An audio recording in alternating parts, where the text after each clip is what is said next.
जिस रात उस घर की रसोई में आखिरी बचा आटा भी खत्म हो गया था, उसी रात गांव के बाहर पीपल के पेड़ पर बैठा एक बूढ़ा गिद्ध बोला था, याद रखना, गरीबी कभी अचानक नहीं आती। वह पहले घर से इंसानों को निकालती है, फिर पैसे को। नीचे बैठा आदमी खाली हाथ था, पर उसकी आंखों में बच्चों की भूख थी, पत्नी की चुप्पी थी और खुद की हार का बोझ था। वह नहीं जानता था कि यह रात उसकी जिंदगी की सबसे बड़ी टूटन है या सबसे बड़ी शुरुआत। बस इतना जानता था कि अगर अब भी हालात नहीं बदले तो सुबह सूरज के साथ उसकी उम्मीदें भी डूब जाएंगी। और ठीक उसी पल, जब उसने मन ही मन सब छोड़ देने का फैसला कर लिया, बूढ़े गिद्ध ने वह बात कह दी जिसने सदियों से दरवाजे खटखटाती। गरीबी को उसी घर से हमेशा के लिए भटका देना था जब जंगल की हर आवाज थम चुकी थी और सांझ का धुंधलका पेड़ों से उतरकर जमीन पर बैठ गया था। तब उस पुराने पीपल के पेड़ पर बैठा एक बूढ़ा गिद्ध अचानक बोल उठा। उसकी आंखों में उम्र की थकान थी, लेकिन शब्दों में ऐसा अनुभव जो सदियों की कमाई लगता था। गांव के लोग उसे अशुभ मानते थे, पर उस दिन जो उसने कहा वह किसी श्राप की नहीं, बल्कि समृद्धि के सबसे बड़े रहस्य की घोषणा थी। उसने कहा, जिस घर में ये 7 लोग वास करते हैं, वहां गरीबी रास्ता भटक जाती है। यह सुनकर नीचे खड़े लोग हंस पड़े, पर किसी को नहीं पता था कि यह हंसी आने वाले समय में उनके जीवन की सबसे बड़ी भूल साबित होगी।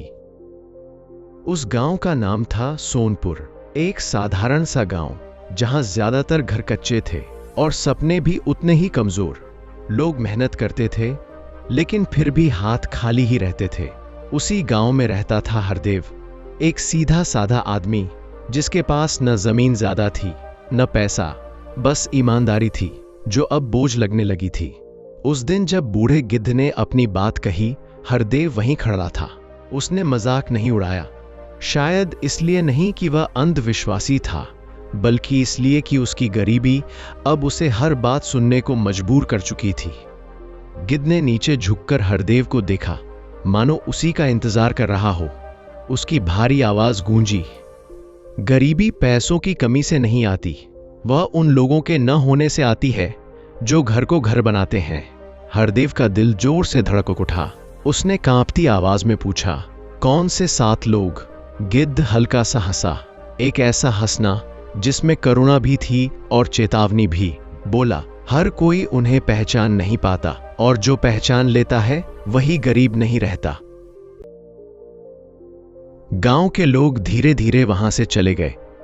उन्हें लगा यह सब किसी बूढ़े पक्षी का भ्रम है, लेकिन हरदेव वहीं खड़ा रहा। उस रात वह सो नहीं पाया। उसकी पत्नी की खामोशी, बच्चों की भूखी आंखें और टूटी छत से टपकता पानी, सब उसे उसी सवाल पर ले जा रहे थे, क्या सच में कोई ऐसा रहस्य है जो गरीबी को घर में आने से रोक सकता है? अगली सुबह वह फिर उसी पीपल के पेड़ के नीचे पहुंचा, पर गिद्ध वहां नहीं था। बस जमीन पर गिरे कुछ पंख थे, जैसे किसी परीक्षा की शुरुआत का संकेत। तीसरे दिन सूरज निकलते ही गिद्ध फिर लौटा। इस बार उसकी आवाज में गंभीरता थी। उसने कहा, पहला व्यक्ति है कृतज्ञता। जिस घर में रहने वाले जो है उसी में संतोष ढूंढ लेते हैं, वहां कमी टिक नहीं पाती। हरदेव को समझ आने लगा कि यह कहानी धन की नहीं, सोच की है। गिद्ध ने आगे कहा, बाकी 6 को जानने के लिए तुम्हें खुद बदलना होगा, वरना शब्द बेकार है। यह कहकर वह फिर उड़ गया और हरदेव की जिंदगी का सबसे कठिन लेकिन सबसे सच्चा सफर शुरू हो गया। हरदेव ने उस दिन पहली बार अपनी थाली में कम भोजन देखकर रोने की बजाय ईश्वर को धन्यवाद दिया। उसे लगा जैसे भीतर कुछ हल्का हुआ हो। उसे नहीं पता था कि यह बदलाव छोटा है या बड़ा, लेकिन इतना जरूर समझ आया कि शायद गरीबी बाहर नहीं, भीतर रहती है। उसी रात उसे सपना आया।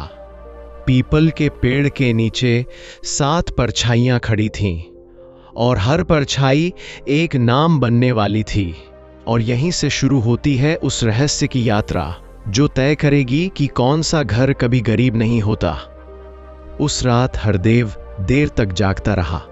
मिट्टी की दीवारों पर टंगी दरारें उसे ऐसे घूर रही थीं जैसे वे उसके भीतर की कमी को पहचानती हों।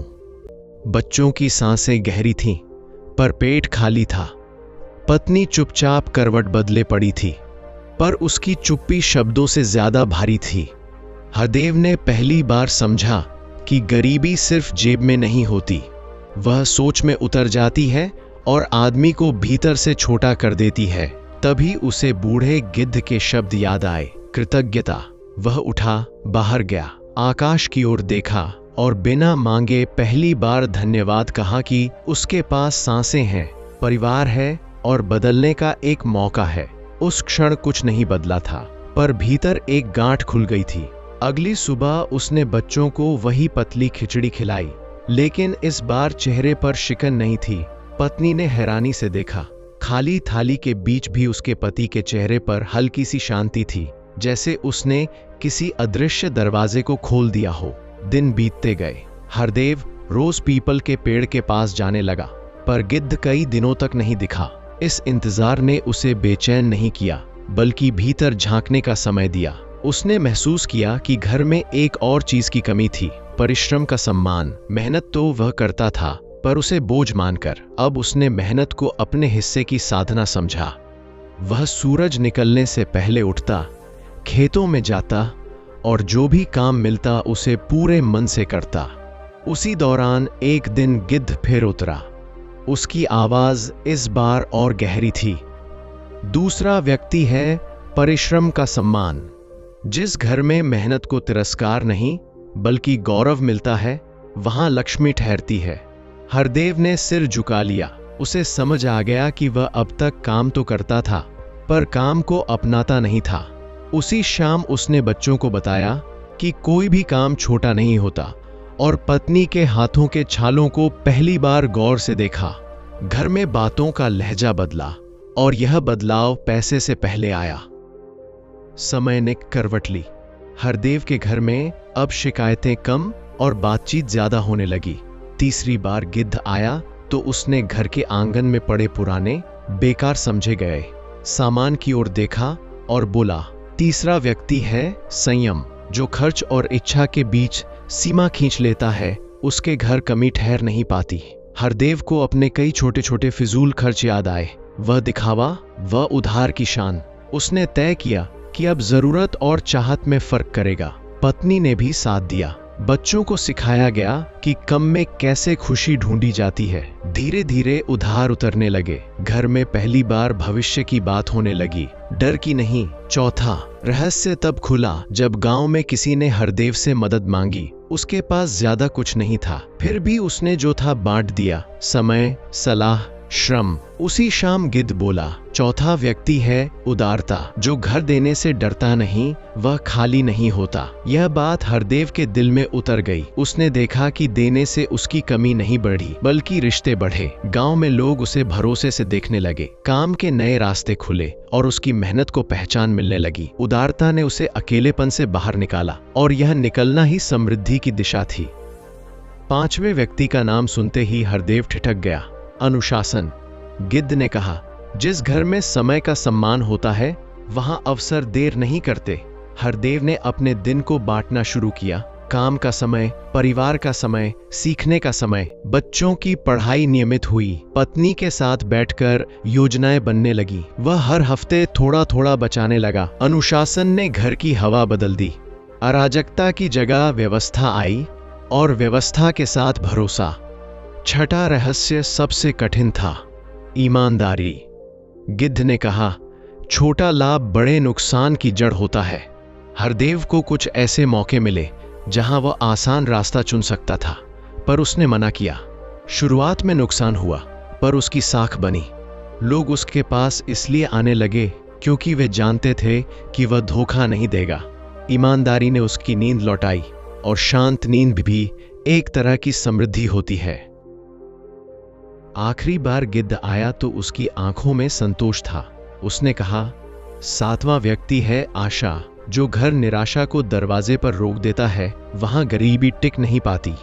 हरदेव समझ गया कि आशा कोई भ्रम नहीं, बल्कि आगे बढ़ने की ऊर्जा है। उसने अपने बच्चों के सपनों को सुना, उन्हें बड़ा होने दिया। वर्षों बाद उसका घर पक्का हुआ, पर उससे पहले उसका मन मजबूत हुआ था। गांव वाले अब उस पीपल के नीचे नई उम्मीदों के साथ आते थे। गिद्ध फिर कभी नहीं दिखा, पर उसके बताए 7 लोग हरदेव के घर में हमेशा के लिए बस गए और उसी दिन से गरीबी ने उस घर का रास्ता भूल गया। और यहीं से शुरू होती है उस रहस्य की यात्रा जो तय करेगी कि कौन सा घर कभी गरीब नहीं होता। उस रात हरदेव को नींद नहीं आई। मिट्टी के घर की छत से टपकती ओस की बूंदें जैसे उसके मन पर गिर रही थीं। वह बार बार करवट बदलता रहा, पर आंखों के सामने वही दृश्य तैरता रहा। बूढ़ा गिद्ध, पीपल का पेड़ और वे शब्द जो उसके भीतर गहरे उतर चुके थे। उसे लग रहा था जैसे अब तक उसने जीवन को सिर्फ सहा है, जिया नहीं। गरीबी को उसने अपनी किस्मत मान लिया था, और किस्मत मान लेने के बाद आदमी लड़ना छोड़ देता है। पहली बार उसे एहसास हुआ कि शायद उसकी सबसे बड़ी गलती यही थी। भोर होने से पहले ही वह उठ बैठा, घर के बाहर निकला। ठंडी हवा ने चेहरे को छुआ और भीतर को जाग उठा। उसने मन ही मन तय किया कि वह अब हालातों को दोष नहीं देगा, चाहे परिणाम कुछ भी हो, वह अपनी सोच बदलेगा। उसी क्षण उसे लगा जैसे घर की दीवारें भी उसकी बात सुन रही हों, मानो वे भी इस बदलाव की साक्षी बनना चाहती हों। अगले दिनों में हरदेव के भीतर एक अजीब सी स्थिरता आने लगी।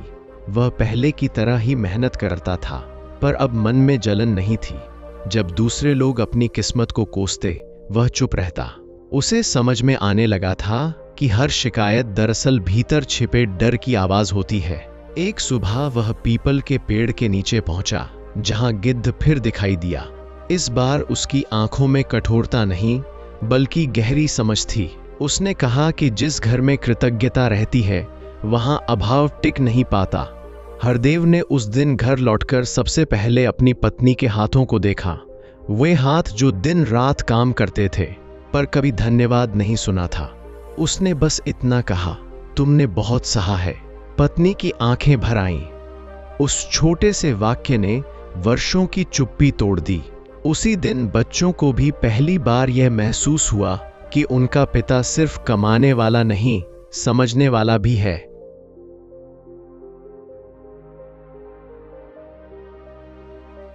समय के साथ घर के भीतर बातचीत का ढंग बदल गया। पहले जहां गिनती सिर्फ पैसों की होती थी, अब व्यवहार की होने लगी। हरदेव ने मेहनत को दंड नहीं, अवसर मानना शुरू किया। खेत में काम करते हुए वह मिट्टी को महसूस करता। उसे पता चला कि जमीन भी उसी को फल देती है जो उसे सम्मान देता है। एक दिन उसे शहर में काम करने का मौका मिला। मजदूरी कठिन थी, पर उसने मना नहीं किया। लौटते समय थकान बहुत थी, पर आत्मसम्मान उससे भी ज्यादा। गिद्ध ने फिर आकर कहा कि जिस घर में मेहनत को नीचा नहीं समझा जाता, वहां भाग्य खुद रास्ता ढूंढ लेता है।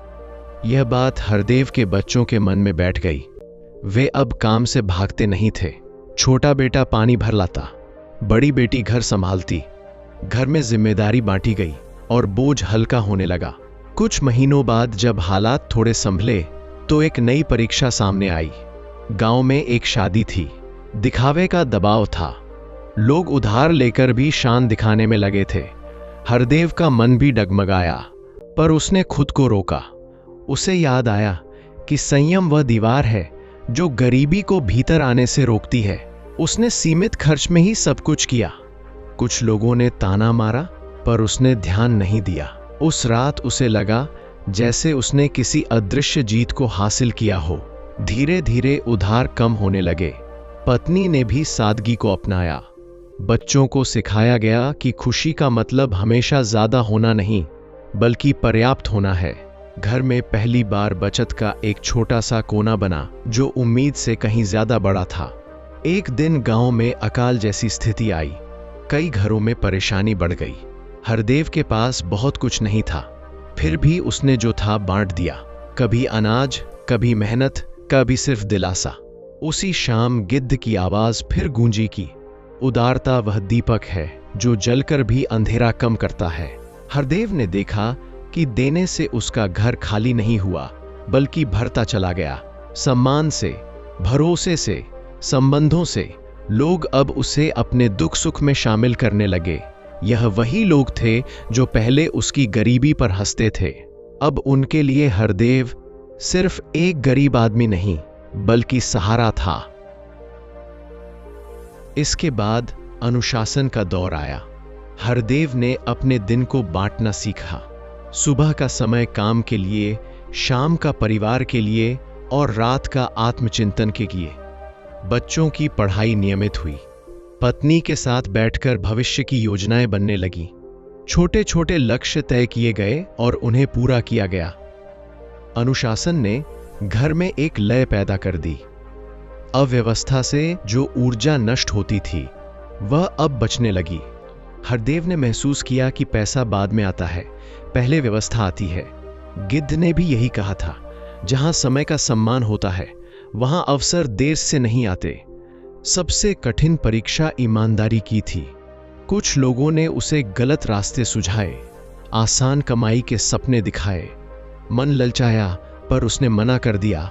शुरुआत में नुकसान हुआ पर भीतर शांति बनी रही। धीरे धीरे उसकी साख बनने लगी। लोग जानते थे कि हरदेव झूठ नहीं बोलेगा, धोखा नहीं देगा। उसी भरोसे ने उसे नए काम दिलाए। उसे समझ में आया कि ईमानदारी तुरंत लाभ नहीं देती, पर स्थायी आधार जरूर देती है। रात को जब वह चैन से सो पाता तो उसे लगता यही असली कमाई है। अंतिम रहस्य तब खुला जब जीवन ने फिर एक झटका दिया। फसल खराब हुई, कुछ समय के लिए परेशानी लौटी, लेकिन इस बार हरदेव नहीं टूटा। उसके भीतर आशा थी, अंधी नहीं, समझदारी से भरी हुई। उसने बच्चों को हिम्मत दी, पत्नी का हाथ थामा और कहा कि यह दौर भी बीत जाएगा। और सच में बीता।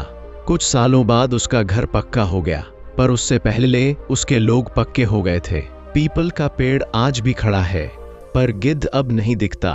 फिर भी गांव के बुजुर्ग कहते हैं कि जिस घर में कृतज्ञता, परिश्रम, संयम, उदारता, अनुशासन, ईमानदारी और आशा रहती है, वहां गरीबी रास्ता बदल लेती है, क्योंकि उस घर में पैसे से पहले इंसान अमीर हो चुका होता है।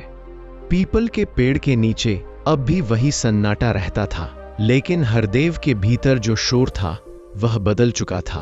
पहले यह शोर शिकायतों का होता था, अब यह सवालों का था, और सवाल आदमी को आगे ले जाते हैं। गांव में उसके घर की हालत सुधरने लगी तो लोग कारण खोजने आए। कुछ ने इसे किस्मत कहा, कुछ ने चालाकी, लेकिन हरदेव जानता था कि यह किसी एक दिन की कमाई नहीं, बल्कि हर दिन की सही आदतों का फल है। फिर भी जीवन हमेशा सीधी रेखा में नहीं चलता। एक साल ऐसा आया जब मौसम ने साथ नहीं दिया, फसल आधी रह गई और बाजार में दाम गिर गए। वही हालात जो कभी उसे तोड़ देते थे फिर सामने खड़े थे। फर्क बस इतना था कि इस बार उसके भीतर डर से ज्यादा समझ थी। उसने रात को परिवार को इकट्ठा किया, किसी को झूठी तसल्ली नहीं दी, पर निराशा भी नहीं फैलने दी। उसने कहा कि कमी आएगी पर टूटन नहीं। उस रात बच्चों ने पहली बार गरीबी को किसी अभिशाप की तरह नहीं, बल्कि एक चुनौती की तरह देखा। समय के साथ हरदेव ने सीखा कि घर सिर्फ दीवारों से नहीं बनता, वह फैसलों से बनता है। उसने बच्चों को पढ़ाई के साथ साथ जीवन की समझ भी दी। उन्हें सिखाया कि तुलना वह जहर है जो सबसे पहले अपने ही मन को मारता है। जब पड़ोस के लोग नई चीजें खरीदते तो पहले जहां उसके बच्चों की आंखों में चाह जागती थी, अब वहां सवाल आता था, क्या यह जरूरी है? पत्नी ने भी अपने भीतर एक अलग मजबूती महसूस की। वह अब हालात की शिकार नहीं थी, बल्कि साझेदार थी। घर के फैसलों में उसकी राय अहम होने लगी। हरदेव ने समझा कि जिस घर में औरत की आवाज सुनी जाती है, वहां टूटन चुपचाप बाहर चली जाती है। यह कोई उपदेश नहीं था, यह अनुभव से निकली सच्चाई थी। गांव में धीरे धीरे हरदेव की पहचान बदलने लगी। लोग उसे सलाह के लिए बुलाने लगे। कोई कर्ज में फंसा होता, कोई बच्चों की पढ़ाई को लेकर परेशान होता, तो वह अपने अनुभव बांट देता। वह कभी खुद को गुरु नहीं कहता, बस इतना कहता कि उसने गलतियां बहुत की हैं, इसलिए रास्ता थोड़ा साफ दिखता है। इसी बीच गांव में एक बड़ा बदलाव आया। एक छोटा सा स्वयं सहायता समूह बना, जहां लोग मिलकर बचत करने लगे। इस विचार को आगे बढ़ाने में हरदेव की भूमिका अहम थी। उसे समझ आ गया था कि अकेले आदमी की समृद्धि अस्थायी होती है, समुदाय की समृद्धि टिकाऊ होती है। जब दूसरों के घरों में भी हालात सुधरने लगे तो उसके भीतर एक अलग संतोष पैदा हुआ। ऐसा संतोष जो पैसे से नहीं मापा जा सकता। लेकिन हर सफर में एक मोड़ ऐसा आता है जहां पुराने डर लौटकर आखिरी बार परीक्षा लेते हैं।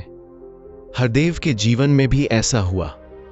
एक बड़ा व्यापारी गांव आया और उसने आसान कमाई का लालच दिया। नियमों को थोड़ा मोड़ने की बात थी। फायदा बड़ा था। परिवार की जरूरतें याद आईं। भविष्य की सुरक्षा आंखों के सामने घूम गई। एक पल को लगा कि शायद यह मौका हाथ से नहीं जाने देना चाहिए। उसी रात उसे सपना आया। पीपल का पेड़, सूखी जमीन और वह बूढ़ा गिद्ध जो बिना कुछ कहे बस देख रहा था। हरदेव की आंख खुली तो पसीना था, पर मन साफ। उसने प्रस्ताव ठुकरा दिया। कुछ लोगों ने उसे मूर्ख कहा, लेकिन कुछ महीनों बाद वही व्यापारी विवादों में फंस गया।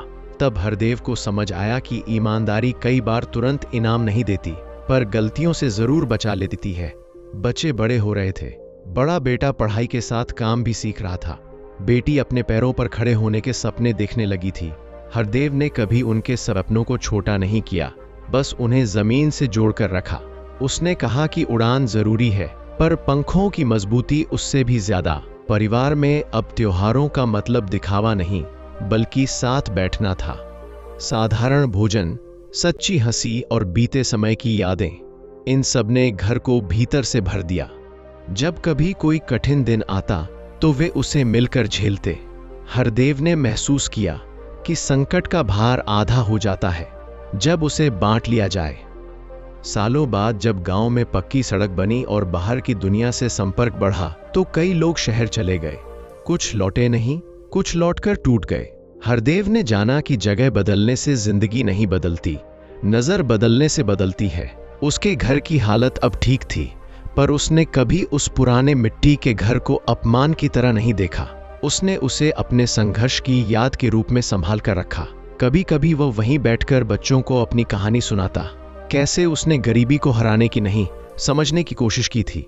बच्चे सुनते और समझते कि यह कहानी किसी चमत्कार की नहीं, निरंतर सही चुनावों की है। गांव के बुजुर्ग अब भी पीपल के पेड़ के नीचे बैठते थे। कोई नया आदमी आता और पूछता कि हरदेव के घर में ऐसा क्या है जो बाकी घरों में नहीं, तो वे मुस्कुरा देते।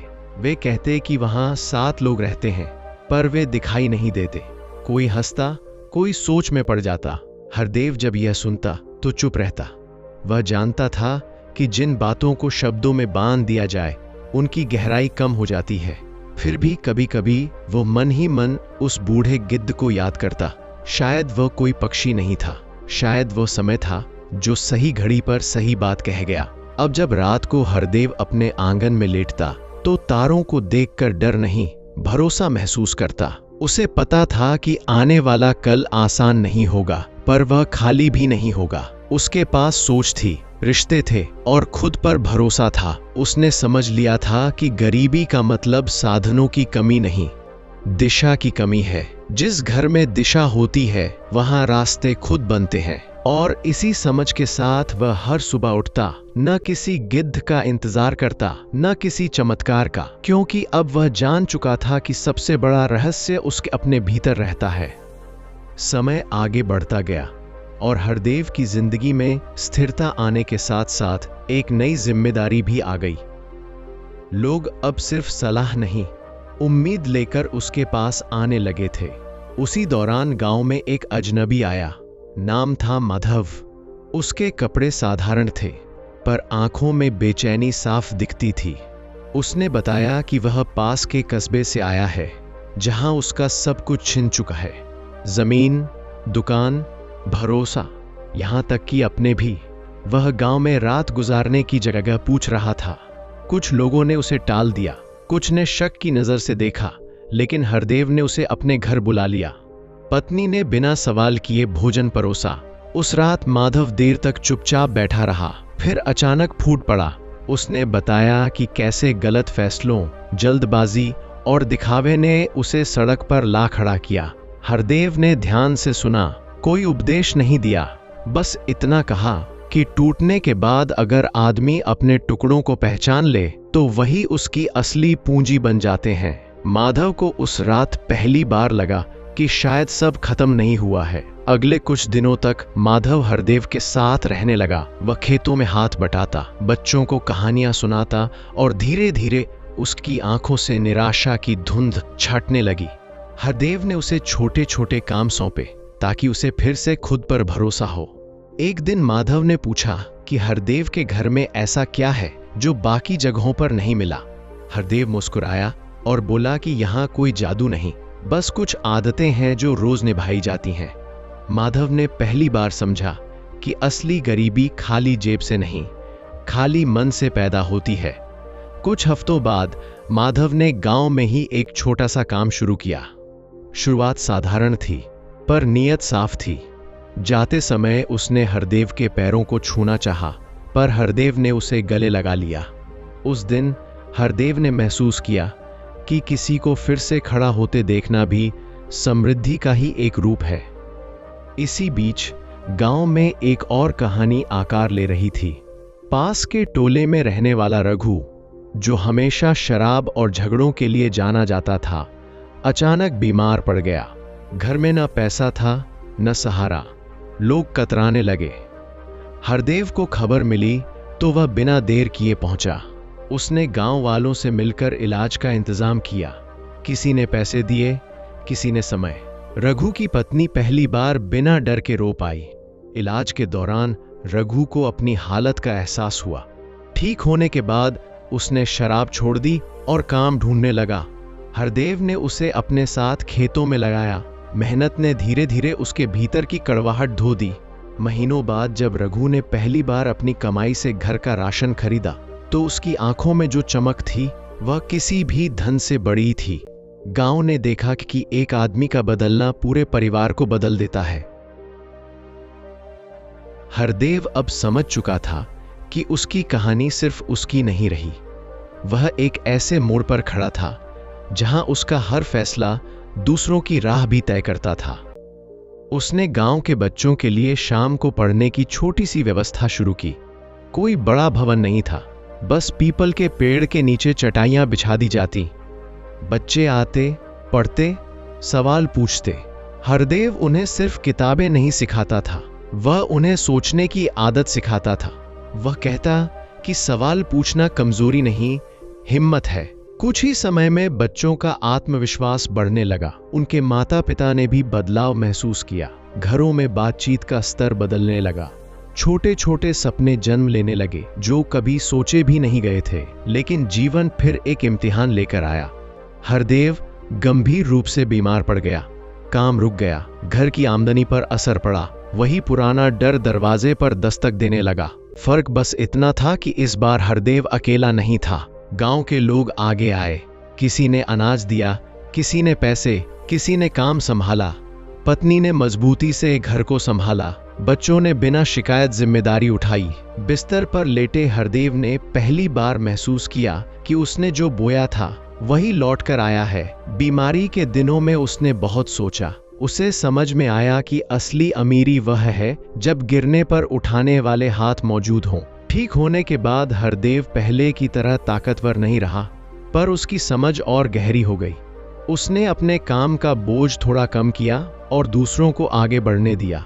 उसने जाना कि नेतृत्व का मतलब सब कुछ खुद करना नहीं, बल्कि दूसरों को सक्षम बनाना है। उसी दौरान माधव वापस आया, इस बार अपने परिवार के साथ। वह अब संभल चुका था और उसने कस्बे में दोबारा काम शुरू कर दिया था। वह सिर्फ धन्यवाद कहने नहीं आया था, वह हरदेव को यह बताने आया था कि उसकी जिंदगी की कहानी अब किसी और के लिए उम्मीद बन गई है। हरदेव ने उसे सुना और चुपचाप मुस्कुरा दिया। सालों बीतते गए। पीपल का पेड़ और भी विशाल हो गया। उसकी छाया में कई पीढ़ियों की बातें गूंजने लगीं। हरदेव बूढ़ा हो चला था, लेकिन उसकी आंखों में वही शांति थी जो सही दिशा चुनने से आती है। एक दिन बच्चों ने उससे पूछा कि वह बूढ़े गिद्ध की कहानी बार बार क्यों नहीं सुनाता। हरदेव ने कहा कि क्योंकि कहानी सुनाने से ज्यादा जरूरी है कहानी जीना। उसने उन्हें बस इतना बताया कि उस गिद्ध ने उसे कोई चमत्कार नहीं दिया था, उसने उसे आईना दिया था, और आईना देखने की हिम्मत हर कोई नहीं करता। आखिरी दिनों में जब हरदेव ज्यादातर आंगन में बैठा रहता तो लोग उसे देखने आते, कुछ उसे धन्यवाद कहने, कुछ बस बैठने। वह ज्यादा बोलता नहीं था। एक शाम सूरज ढल रहा था और पीपल के पत्तों के बीच से रोशनी छनकर आ रही थी। हरदेव ने आसमान की ओर देखा और मन ही मन मुस्कुराया। उसे लगा जैसे कहीं दूर से वही बूढ़ा गिद्ध देख रहा हो, खुश, संतुष्ट। हरदेव ने आंखें बंद की। उसे पता था कि उसके जाने के बाद भी गरीबी उस घर का रास्ता नहीं पाएगी, क्योंकि वहां अब सिर्फ लोग नहीं, मूल्य रहते थे। और जहां मूल्य रहते हैं वहां समृद्धि किसी मेहमान की तरह नहीं, परिवार के सदस्य की तरह बस जाती है। पीपल के पत्तों से छनती रोशनी के साथ जैसे हरदेव की कहानी खत्म नहीं हुई, बल्कि एक नए रूप में फैलने लगी।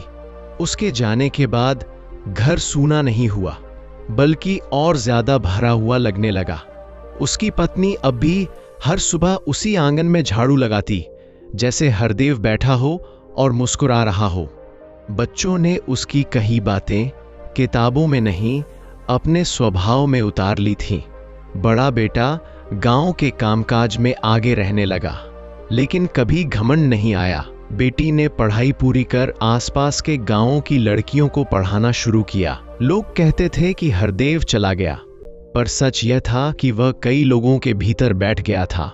गरीबी अब भी दुनिया में थी, गांव में भी थी, पर उस घर का रास्ता जैसे उसे दिखाई ही नहीं देता था। समय के साथ गांव में नए लोग आने लगे, कुछ काम की तलाश में, कुछ शांति की।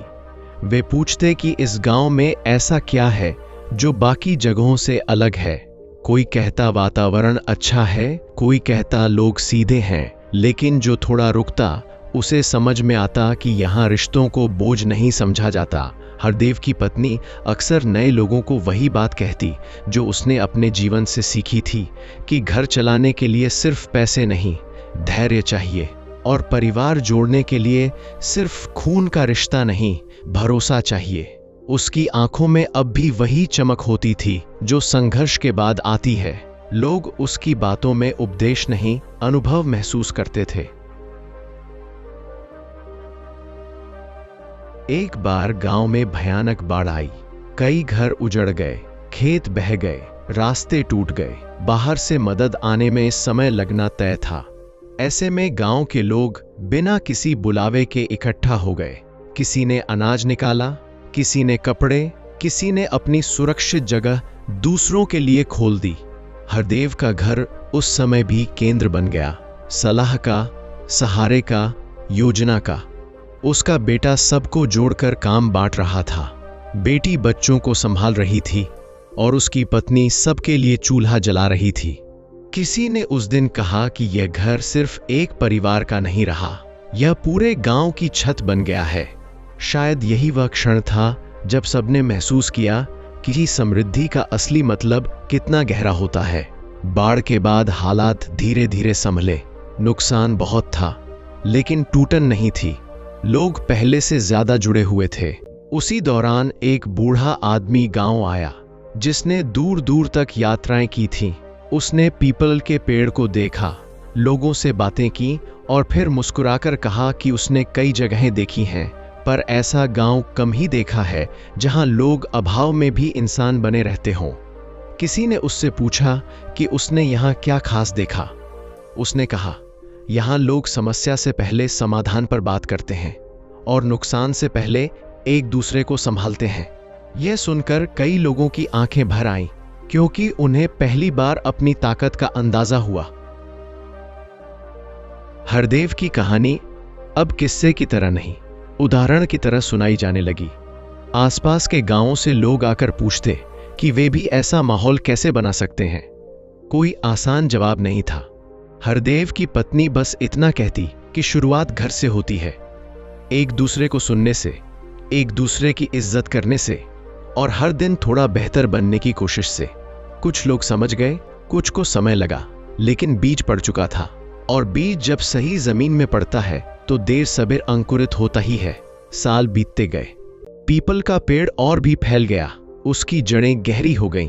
बच्चे बड़े होकर अपने अपने रास्तों पर चले गए, पर उस घर से रिश्ता नहीं टूटा। त्योहारों पर सब लौटते, आंगन फिर भर जाता। हर बार किसी न किसी को हरदेव की कोई बात याद आ जाती और सब चुप हो जाते। वह चुप्पी दुख की नहीं होती थी, वह उस सम्मान की होती थी जो शब्दों से परे होता है। उस घर में आज भी दिखावा नहीं था, लेकिन कमी भी नहीं थी। जरूरतें पूरी होती थीं, सपनों को दिशा मिलती थी। कभी कभी रात को गांव के बुजुर्ग पीपल के नीचे बैठकर कहते कि उन्होंने उस बूढ़े गिद्ध को फिर देखा है। कोई कहता वह सच में आया था, कोई कहता यह बस एहसास है, लेकिन सब मानते थे कि वह गिद्ध दरअसल याद दिलाने आता है कि अगर 7 लोग घर में बस जाएं तो गरीबी बाहर ही भटकती रहती है।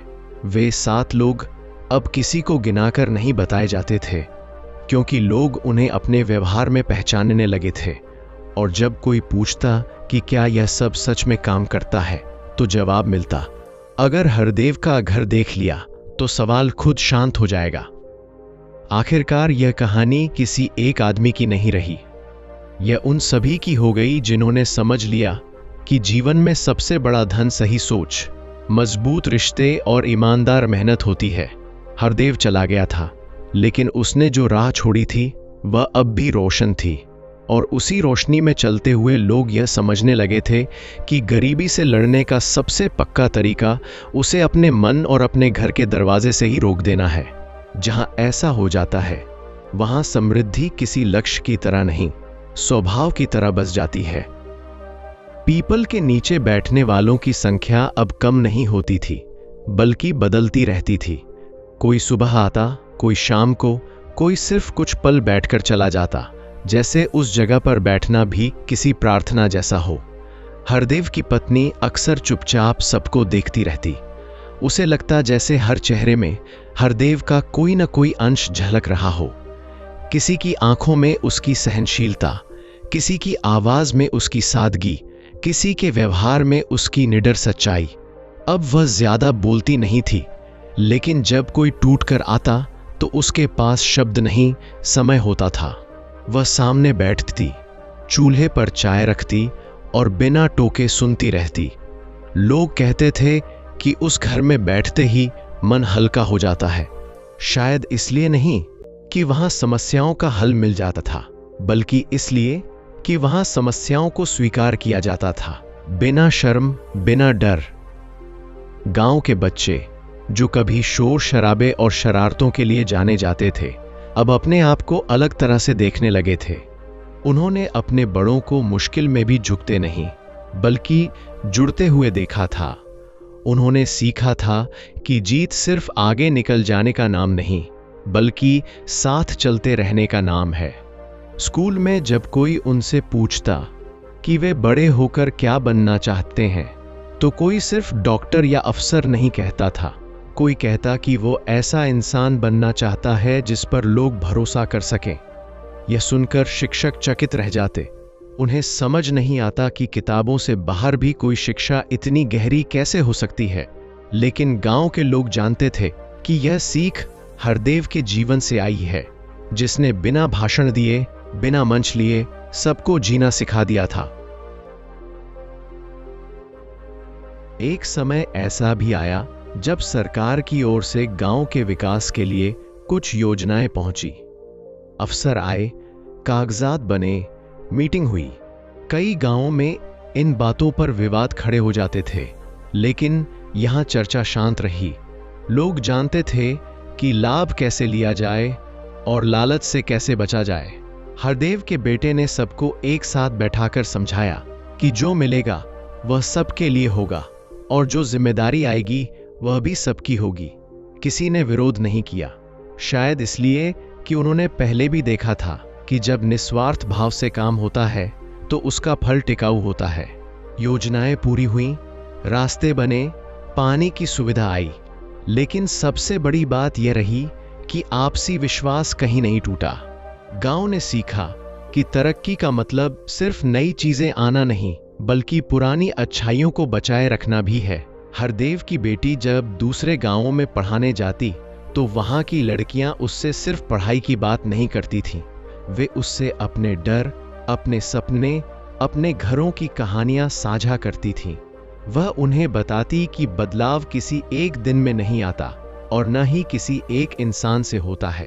वह उन्हें यह भी सिखाती कि अपने लिए खड़ा होना और दूसरों का सम्मान करना एक दूसरे के विरोधी नहीं है। धीरे धीरे उन गांवों में भी छोटी छोटी पहलें शुरू हुई। कहीं लड़कियों ने पढ़ने का समूह बनाया, कहीं उन्होंने अपने घरों में बातचीत की भाषा बदली। हरदेव की बेटी को कभी लगा नहीं कि वह कोई बड़ा काम कर रही है। उसे तो बस इतना महसूस होता था कि वह वही आगे बढ़ा रही है जो उसने अपने घर में जिया था। समय की धारा में कई चेहरे आए और गए, लेकिन कुछ कहानियां टिक गईं। जैसे वह आदमी जो वर्षों पहले बाढ़ के समय शरण लेने आया था और फिर यहीं बस गया। उसने अक्सर कहा कि उसने अपना घर नहीं, अपना डर खोया था उस दिन। या वह औरत जो अकेली थी और जिसे इस गांव में पहली बार बिना सवालों के अपनाया गया। उसने यहां आकर सीखा कि इज्जत कोई एहसान नहीं बल्कि इंसान का हक होती है। ऐसी न जाने कितनी कहानियां उस पीपल की जड़ों में समा गई थीं। शायद इसी कारण उसकी छाया साल दर साल गहरी होती चली गई, जैसे वह भी सब कुछ सुन और समझ रहा हो। कभी कभी गांव में बहस भी होती थी, मतभेद भी उभरते थे। कोई भी जगह पूरी तरह आदर्श नहीं होती, लेकिन फर्क यह था कि यहां झगड़े दीवारें नहीं बनाते थे। लोग जानते थे कि असहमति का मतलब दुश्मनी नहीं। जब बात बिगड़ती तो कोई ना कोई हरदेव की कहीं पुरानी बात याद दिला देता कि सच कड़वा हो सकता है, लेकिन चुप्पी अक्सर जहरीली होती है। यह सुनकर लोग रुक जाते, सोचते और फिर बातचीत आगे बढ़ती। धीरे धीरे गांव ने यह सीख लिया था कि समस्याओं से भागने से वे खत्म नहीं होती, बल्कि सामने बैठकर देखने से उनका डर कम हो जाता है।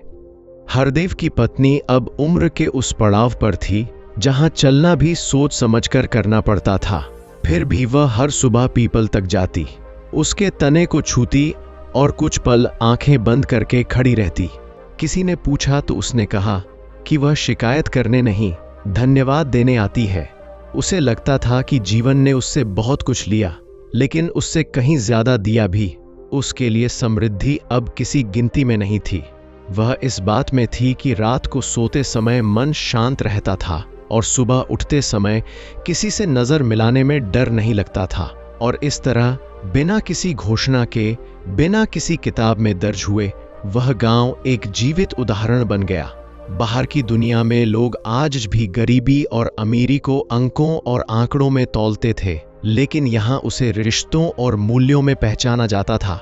जो भी इस कहानी को सुनता वह समझ जाता कि यह किसी चमत्कार की गाथा नहीं है। यह उन छोटे छोटे फैसलों की कहानी है जो हर दिन लिए गए, सच बोलने का, साथ निभाने का और इंसान बने रहने का।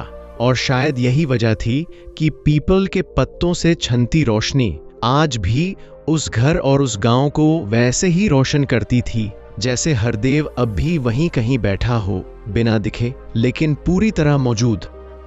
समय का पहिया कभी रुकता नहीं, वह बस अपने साथ नए संदर्भ और नई कसौटियां लाता रहता है।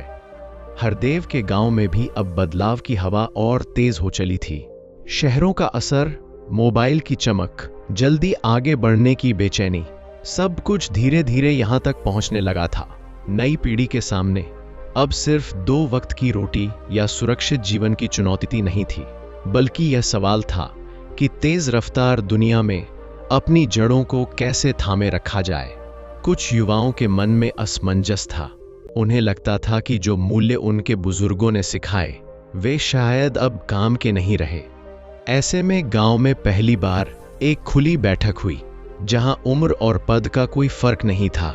हर कोई बोल सकता था, सुन सकता था। वहां कोई यह साबित करने नहीं आया कि कौन सही है, बल्कि यह समझने आया कि सही कैसे बना जाए। उस दिन कई बातें कही गईं, कुछ कड़वी भी थीं, लेकिन किसी ने पीठ नहीं मोड़ी। यही वह क्षण था जब सबने महसूस किया कि विरासत सिर्फ संभाल कर रखने की चीज नहीं, बल्कि समय के साथ समझदारी से ढालने की जिम्मेदारी भी है। इसी दौर में गांव के कुछ युवक काम की तलाश में शहर गए। शुरुआत में वे प्रभावित थे। ऊंची इमारतें, बड़ी तनख्वाह के सपने, तेज जीवन। लेकिन कुछ महीनों बाद उनके संदेश बदलने लगे। वे थकान, अकेलेपन और आपसी अविश्वास की बातें करने लगे। जब वे वापस आए तो उनके पास अनुभव था।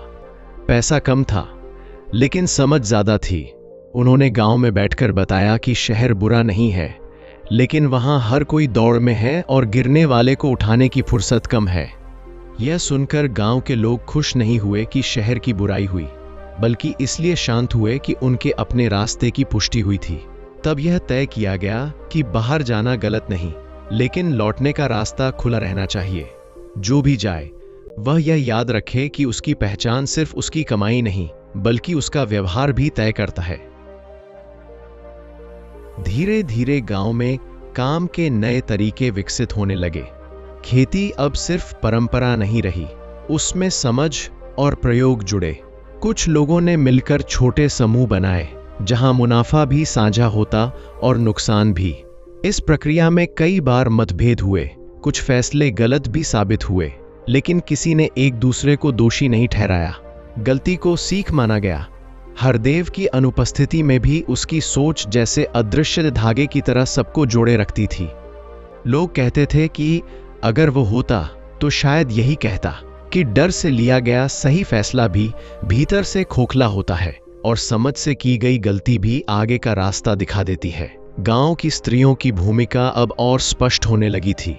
वे सिर्फ घर संभालने वाली नहीं, बल्कि निर्णय लेने वाली साझेदार थीं। कई घरों में पहली बार पैसों की बात खुलकर होने लगी। किसी ने इसे विद्रोह नहीं कहा, बल्कि संतुलन का नाम दिया। जब महिलाएं अपने अनुभव साझा करती तो पुरुषों को एहसास होता कि उन्होंने कितनी बार बिना पूछे फैसले थोप दिए थे। यह स्वीकार करना आसान नहीं था, लेकिन आवश्यक था। इस बदलाव से घरों में झगड़े कम नहीं हुए, बल्कि उनका रूप बदला। वे अब चुप्पी में नहीं, बातचीत में सुलझने लगे। यही वह सूक्ष्म परिवर्तन था जिसने उस गांव को भीतर से और मजबूत किया। इसी बीच एक कठिन समय भी आया। लगातार 2 साल बारिश कम हुई, फसलें कमजोर रहीं। बाहर की दुनिया में इसे बस एक आंकड़ा माना गया, लेकिन यहां हर सूखा चेहरा एक कहानी था। फिर भी गांव ने वही किया जो उसने हमेशा किया था, डर में बिखरने के बजाय मिलकर झेलना। जिनके पास थोड़ा ज्यादा था उन्होंने बिना घोषणा दिए बांटा, जिनके पास कम था उन्होंने बिना झिझक लिया। किसी ने इसे एहसान नहीं समझा। यह दौर लंबा था, थकाने वाला था, लेकिन इसने यह साबित कर दिया कि समृद्धि सिर्फ अच्छे समय की साथी नहीं होती। असली परीक्षा तो तब होती है जब हालात साथ नहीं देते, और तब भी इंसान इंसान बना रहता है। हरदेव की पत्नी अब बहुत कम बोलती थी, लेकिन उसकी मौजूदगी ही एक साक्ष्य बन चुकी थी। जब कभी कोई युवा उससे पूछता कि इतने सालों में उसने सबसे बड़ा सबक क्या सीखा, तो वह बस इतना कहती कि जिंदगी में सब कुछ नियंत्रित नहीं किया जा सकता, लेकिन अपनी नीयत और अपने रिश्तों की दिशा हमेशा चुनी जा सकती है। उसके शब्द साधारण होते थे, पर उनमें अनुभव का वजन होता था। कई लोग समझते थे कि उन्होंने कोई बड़ा ज्ञान सुन लिया, लेकिन असल असर तो बाद में होता था, जब जीवन उन्हें किसी मोड़ पर खड़ा करता था। समय के साथ वह गांव आसपास के इलाकों के लिए एक संदर्भ बिंदु बन गया। लोग वहां सीखने नहीं, देखने आते थे। वे देखते थे कि यहां कोई आदर्श जीवन नहीं जी रहा, लेकिन कोई अकेला भी नहीं छूट रहा। वे देखते थे कि यहां लोग गिरते भी हैं, उठते भी हैं, और यह सब बिना शोर के होता है। लौटते समय वे अपने साथ कोई नियम या सूत्र नहीं ले जाते थे, बल्कि एक सवाल ले जाते थे कि क्या वे भी अपने घरों में ऐसा माहौल बना सकते हैं। और यही सवाल धीरे धीरे कई जगहों पर बदलाव की शुरुआत बन गया। अंततः यह स्पष्ट हो गया कि हरदेव की कहानी किसी एक पीढ़ी के लिए नहीं थी, वह एक चलती हुई प्रक्रिया बन चुकी थी, जो हर नए समय में नए रूप में सामने आती थी। कोई उसे यादों में जीता, कोई अपने फैसलों में। पीपल का पेड़ अब बहुत पुराना हो चुका था, उसकी छाल पर समय की लकीरें साफ दिखती थीं, लेकिन उसकी जड़ें अब भी मजबूत थीं, क्योंकि उन्हें सिर्फ पानी नहीं, विश्वास और आपसी सम्मान से सींचा गया था। और शायद यही कारण था कि उस गांव में आज भी यह सवाल बेमानी लगता था कि कौन सा घर कभी गरीब नहीं होता, क्योंकि जवाब किसी नाम या जगह में नहीं, बल्कि उस सोच में था जो पीढ़ियों से बिना रुके बहती चली आ रही थी। समय के साथ गांव के सामने एक और नया प्रश्न खड़ा हुआ, जो पहले कभी इतनी स्पष्टता से सामने नहीं आया था। अब चुनौती सिर्फ जीवन जीने की नहीं थी, बल्कि अपनी पहचान बचाए रखने की थी। बाहर की दुनिया तेजी से बदल रही थी, और बदलाव अपने साथ सुविधाएं ही नहीं, भ्रम भी लाता है। कुछ लोग मानने लगे थे कि अगर गांव को आगे बढ़ना है तो उसे अपनी पुरानी रीतियों को छोड़ना होगा, जबकि कुछ को डर था कि ऐसा करने से वह सब खो जाएगा जो उन्हें अब तक संभाले हुए था। इसी खींचतान के बीच गांव ने एक अनकहा नियम अपनाया। न कोई बदलाव आंख मूंद कर अपनाया जाएगा, न ही किसी परंपरा को सिर्फ आदत के नाम पर ढोया जाएगा। हर नई बात पर चर्चा होगी, अनुभव से तौला जाएगा और फिर सामूहिक समझ से निर्णय लिया जाएगा। यह प्रक्रिया धीमी थी, कई बार थकाने वाली भी, लेकिन इससे जो फैसले निकलते थे वे किसी पर थोपे नहीं गए होते थे, इसलिए टिकाऊ साबित होते थे। इसी दौरान एक घटना ने सबको भीतर तक झकझोर दिया। गांव का एक होनहार लड़का जो पढ़ाई में तेज था और बड़े सपने देखता था, शहर में ठगी का शिकार हो गया। लौटकर आया तो उसके भीतर शर्म थी, गुस्सा था और खुद पर अविश्वास भी। पहले जहां ऐसे मामलों में लोग कानाफूसी करते थे, इस बार माहौल अलग था। उसे बुलाकर बैठाया गया, उसकी बात सुनी गई और बिना आरोप लगाए यह समझा गया कि गलती कहां हुई। किसी ने कहा कि अनुभव महंगा पड़ा, लेकिन खाली नहीं गया। किसी ने उसे याद दिलाया कि गिरना असफलता नहीं, वहीं पड़े रहना है। उस लड़के ने धीरे धीरे खुद को संभाला और कुछ समय बाद वही अपने जैसे युवाओं को सावधान करने लगा। उसकी कहानी डर फैलाने वाली नहीं, समझ बढ़ाने वाली बन गई। इस घटना ने यह सिखाया कि समाज तभी मजबूत होता है जब वह अपने टूटे हुए लोगों को छुपाता नहीं, बल्कि संभालता है। गांव की अर्थव्यवस्था में भी एक नया संतुलन बनने लगा था। अब लोग सिर्फ कमाने पर नहीं, बचाने और बांटने पर भी बात करने लगे थे। कुछ बुजुर्गों ने बताया कि पहले जब अनाज होता था तो उसे साल भर के हिसाब से संभाल कर रखा जाता था। आज वही सोच पैसों के मामले में जरूरी है। युवाओं ने तकनीक का सहारा लिया, हिसाब किताब साफ रखने के लिए, बाजार के भाव समझने के लिए और बाहरी दुनिया से जुड़े रहने के लिए। यह मेल था पुराने विवेक और नए साधनों का। इसमें भी गलतियां हुई, कभी कभी नुकसान भी हुआ, लेकिन यह नुकसान किसी एक का नहीं रहा। इससे यह भरोसा और गहरा हुआ कि जब जिम्मेदारी साझा होती है तो डर अपने आप हल्का हो जाता है। इन्हीं वर्षों में गांव के बच्चों की सोच में एक साफ बदलाव दिखाई देने लगा। वे अब सिर्फ यह नहीं पूछते थे कि बड़ा होकर क्या बनना है, बल्कि यह भी सोचते थे कि कैसे बनना है। अध्यापक भी यह समझने लगे थे कि किताबों का ज्ञान तभी असर करता है जब वह जीवन से जुड़ सके।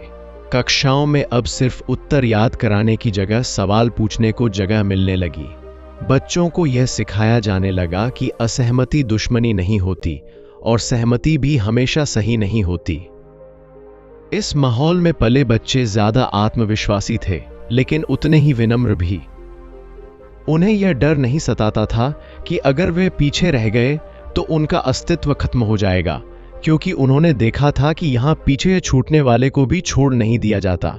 हरदेव की पत्नी अब उम्र के उस पड़ाव पर थी जहां शरीर थकान मांगता है, लेकिन मन अभी भी जागता रहता है।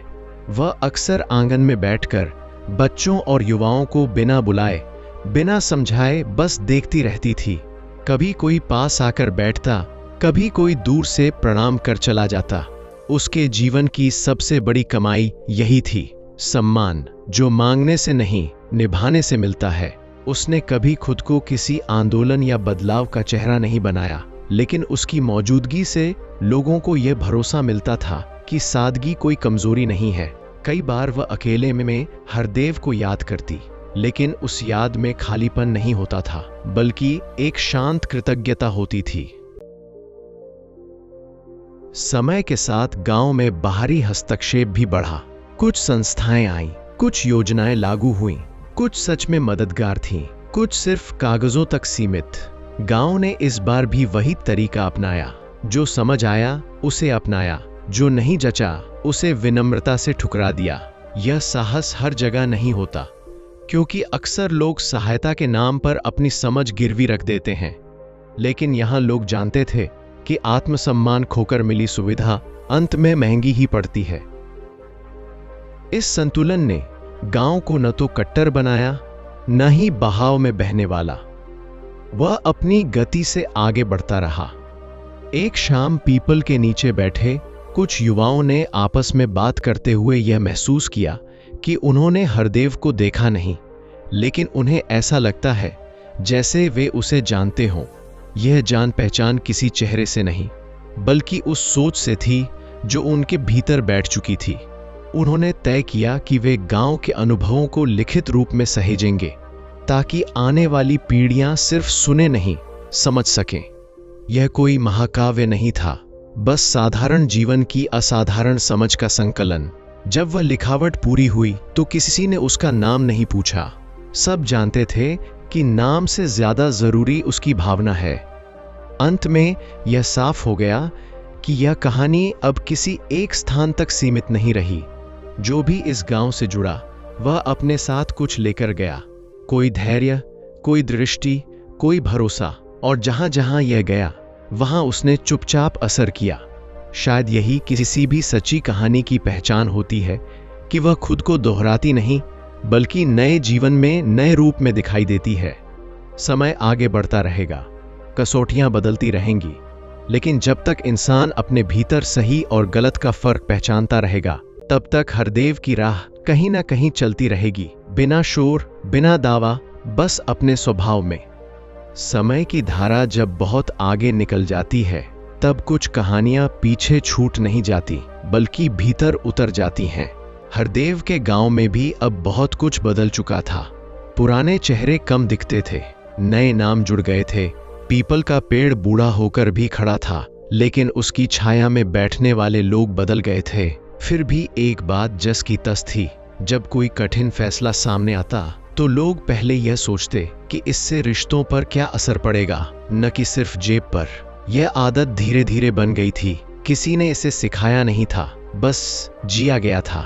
गांव के लोग अब समझ चुके थे कि पैसा जरूरी है, लेकिन वही सब कुछ नहीं।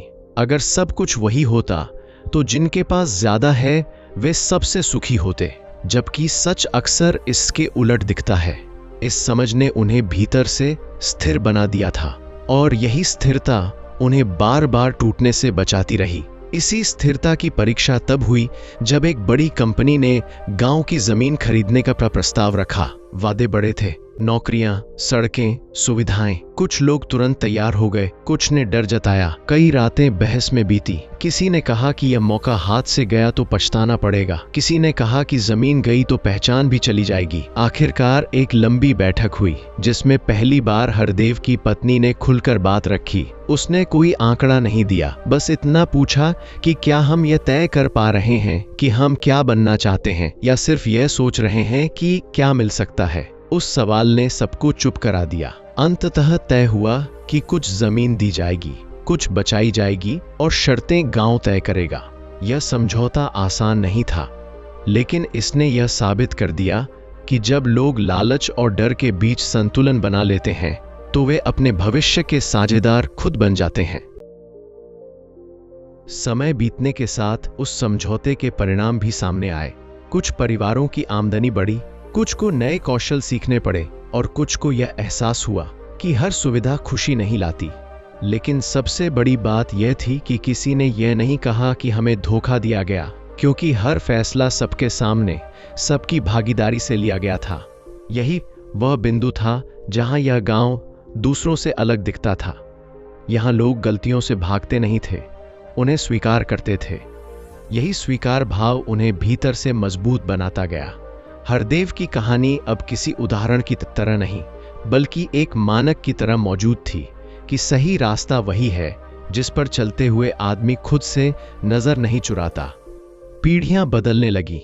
जिन बच्चों ने पीपल के नीचे पढ़ना सीखा था, वे अब अपने बच्चों को वहीं लाने लगे थे।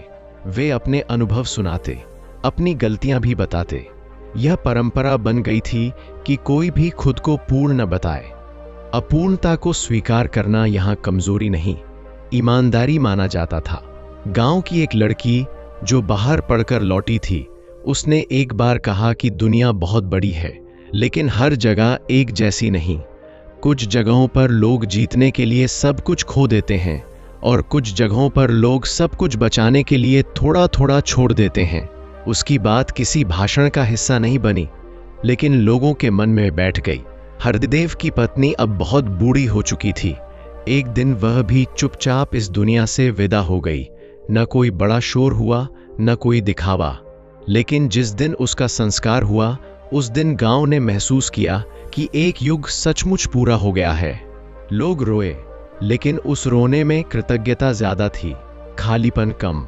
उसके जाने के बाद भी उसका कमरा वैसा ही रखा गया, सादा, साफ, बिना अतिरिक्त चीजों के। वह कमरा किसी स्मारक की तरह नहीं, बल्कि एक याद की तरह था, जो यह बताती थी कि सादगी भी एक पूरा जीवन हो सकती है। उसके बाद वर्षों तक लोग आते रहे, जाते रहे। कोई इस गांव को देखने आया, कोई यहां बस गया, कोई कुछ समय रहकर आगे बढ़ गया। लेकिन हर किसी ने यह महसूस किया कि यहां गरीबी सिर्फ पैसों की कमी नहीं मानी जाती और अमीरी सिर्फ संपत्ति से नहीं आंकी जाती। यहां किसी को उसके कपड़ों से नहीं, उसके व्यवहार से पहचाना जाता था। यहां मदद मांगना शर्म नहीं था और मदद करना एहसान नहीं। यह संतुलन किसी कानून से नहीं आया था, यह उन अनगिनत छोटे फैसलों से बना था जो हरदेव और उसके जैसे लोगों ने समय समय पर लिए थे। कभी कभी गांव में कोई नया व्यक्ति आकर पूछता कि आखिर वह कौन से 7 लोग थे जिनकी बात उस बूढ़े गिद्ध ने कही थी। अब कोई गिनती नहीं करता था। कोई कहता ईमानदारी, मेहनत, धैर्य, समझ, साझेदारी, करुणा और आत्मसम्मान। कोई इन्हें अलग शब्दों में कह देता। फर्क नहीं पड़ता था। सब जानते थे कि ये लोग असल में इंसान नहीं, बल्कि वे गुण हैं जो अगर एक घर में बस जाएं तो गरीबी बाहर ही खड़ी रह जाती है। यही बात हरदेव ने कभी कही नहीं थी, लेकिन पूरी जिंदगी में साबित कर दी थी। और अंततः कहानी यहीं आकर ठहरती नहीं, बल्कि पूरा चक्र बनाकर शांत हो जाती है। पीपल का पेड़ अब भी खड़ा है, शायद एक दिन वह भी गिर जाएगा। गांव का नाम भी बदल सकता है, नक्शे बदल सकते हैं, लेकिन जिस दिन कोई इंसान अपने घर में बैठकर यह तय करेगा कि वह डर से नहीं, समझ से चलेगा, लालच से नहीं, संतुलन से जिएगा और अकेले नहीं, साथ लेकर आगे बढ़ेगा, उस दिन हरदेव की कहानी फिर से जीवित हो जाएगी। क्योंकि ऐसी कहानियां समाप्त नहीं होती, वे बस एक जीवन से निकलकर दूसरे जीवन में प्रवेश कर जाती हैं। और जहां जहां ऐसा होता है, वहां गरीबी रास्ता पूछती रह जाती है और समृद्धि बिना बुलाए भीतर चली आती है। दोस्तों, इस कहानी में आपने किसी चमत्कार को नहीं देखा। आपने देखा एक सोच को बदलते हुए, एक घर को संभलते हुए और एक इंसान को अमीर बनते हुए, बिना ज्यादा पैसे के। वह बूढ़ा गिद्ध कोई साधारण पक्षी नहीं था। वह दरअसल वह नजर था जो हमें तब मिलती है जब जिंदगी हमें सबसे नीचे बैठा देती है। गिद्ध ऊंचा उड़ता है, लेकिन उसकी नजर नीचे होती है। और शायद यही सीख वह हमें देकर गया कि अगर हालात कितने भी नीचे क्यों न हो, अगर नजर साफ हो तो रास्ता मिल ही जाता है। इस कहानी में गरीबी को हराया नहीं गया, उसे समझा गया। और जब इंसान किसी समस्या को समझ लेता है तो वह समस्या डराना बंद कर देती है। दोस्तों, अगर इस कथा ने आपको यह एहसास दिलाया हो कि हालात नहीं, हमारी आदतें हमें गरीब या अमीर बनाती हैं, अगर इस कहानी ने आपको यह सोचने पर मजबूर किया हो कि आपके घर में कौन से 7 लोग रहते हैं, तो समझ लीजिए यह कहानी अपना काम कर गई, क्योंकि असली प्रेरणा वही होती है जो सुनने के बाद खत्म न हो बल्कि सोच में बदल जाए। अगर आपको ऐसी ही कहानियां पसंद है जो शोर नहीं करती लेकिन भीतर बहुत कुछ बदल देती हैं, तो इस चैनल से जुड़े रहिए, क्योंकि यहाँ हम सपने नहीं बेचते, हम नजर देते हैं। और याद रखिए दोस्तों, जिस घर में सोच सही हो, रिश्ते मजबूत हों और इंसान इंसान बना रहे, वहां गरीबी चाहे कितनी भी चालाक क्यों न हो, रास्ता भटक ही जाती है। मिलते हैं अगली कहानी में। तब तक अपनी सोच को ऊंचा रखिए और अपनी जड़ों को मजबूत बनाए रखिए। धन्यवाद। अगर आप चाहो तो मैं इसे YouTube वीडियो के लिए और भी आकर्षक भावनात्मक भाषा